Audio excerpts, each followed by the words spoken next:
तेजी से हुआ क्या, वीक ऑन वीक का इक्वेशन सुधर गया, अदरवाइज वीक दिक्कत में था। Nifty week on week flat, slightly in red. Nifty bank week वो आपकी स्क्रीन पर आएगा। Nifty bank week on week flat, slightly in red. और इंटरेस्टिंग एफआईआईज ने कैश में 8,500 करोड़ रुपए की सेलिंग करी थी, तो डीआईएस ने उतनी ही प्रिसाइसली बाइंग करी, इसीलिए वीक ऑन वीक इक्वेशन संभली रही।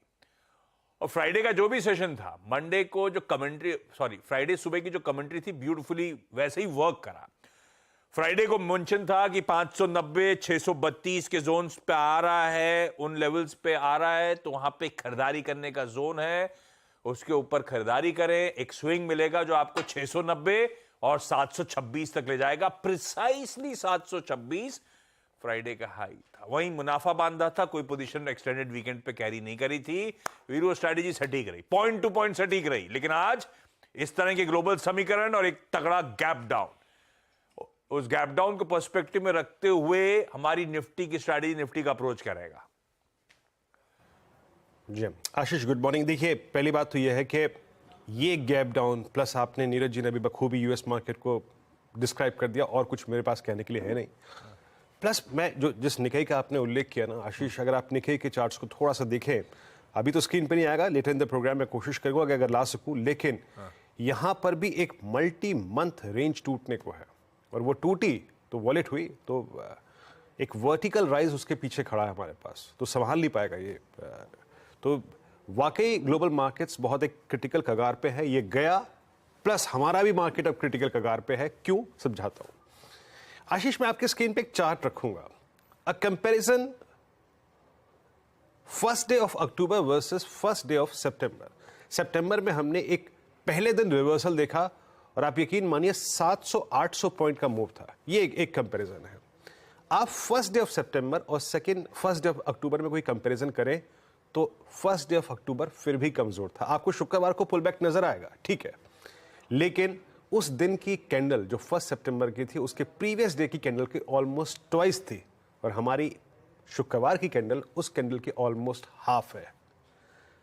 तो कोई कंपैरिजन नहीं, और इनफैक्ट इन कंपैरिजन में वो हमारी शुक्रवार की जो कैंडल है वो ज्यादा वीक है, अगर आप प्राइस वाइज देखें उसको। और एक और चीज, जिस चीज से मैं इस कार्यक्रम की शुरुआत करूंगा आशीष, निफ्टी सितंबर में भी और अगस्त में भी 50 डे एक्सपोनेंशियल मूविंग एवरेज का लो लगा के आया था, वो था 10 वीक एक्सपोनेंशियल मूविंग एवरेज। अगर वो गया या फिर 50 डे में गया तो ज्यादा पेन बढ़ेगा। जैसे कि हम निकाई के प्रोस्पेक्टिव में बात कर रहे थे, वैसे ही प्रोस्पेक्टिव है निफ्टी का। 50 डे में गया तो दिक्कत होगी, इस बार ब्रेकडाउन होगा। निफ्टी बैंक पे 100 डे में गया तो ब्रेकडाउन होगा। और तीसरी चीज जरा आशीष, आप एफआईएस के कॉन्ट्रैक्ट को देखिए, with outstanding net short contract of 65,000 on the very first day of series Ashish, FIs के 65,000 कॉन्ट्रैक्ट।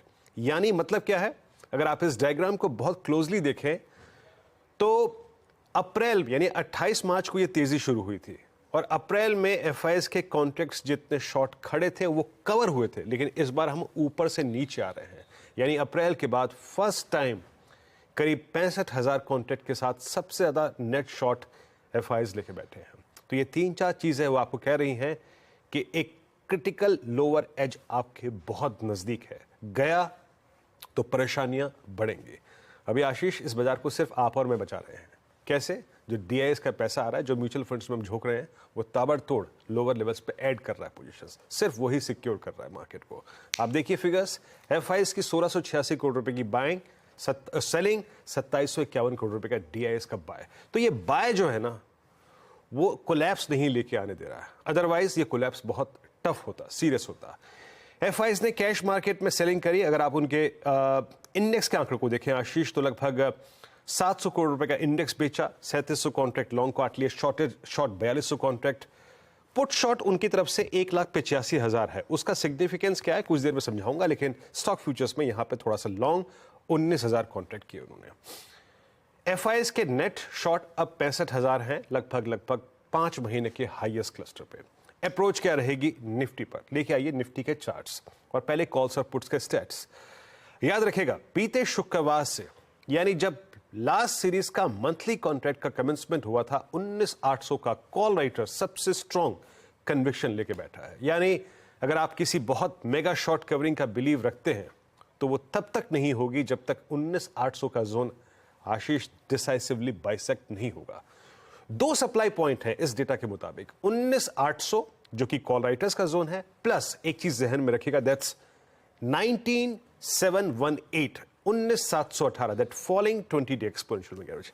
दो सप्लाई जोन है। बेस कहां पे आता है? बेस आता है 19,500 पे और 19,600 पे, जहां पे पुट्स एक साइजेबल ओआई लेके बैठी हैं। पिरामिड्स लेके आइए, आपको क्लियरली स्क्रीन पे विजिबल हो जाएगा कि क्या सप्लाई जोन है, क्या रेजिस्टेंस जोन है। 19,800 19,700 ये एक स्ट्रॉन्ग सप्लाई जोन है और नीचे 19,600 और 19,500 पे पुट है। मैं फिर कहूंगा, मैंने अपनी कमेंट्री में रिटन टेक्स्ट में एक क्लियरली मैसेज लिखा है, please handle this gap down carefully. Short पे पैसा बनेगा बट एट हायर लेवल्स, या फिर एक मेगा ब्रेकडाउन का इंतजार करिए। लेवल्स लेके आइएगा स्क्रीन पे। फर्स्ट रेजिस्टेंस जोन क्या है आपकी स्क्रीन पे आएगा, वो है करीब करीब 19,681 729। ये जोन मिले यानी फॉलोइंग 20 डेमा का दो शॉर्ट करिए, या फिर 783,810 ये जोन मिले तो शॉर्ट करिएगा। सेल एंड राइज पे ज्यादा पैसा बनेगा आशीष, और शॉर्ट कवरिंग अगर आनी है तो आपको 810 के ऊपर सस्टेन होना पड़ेगा।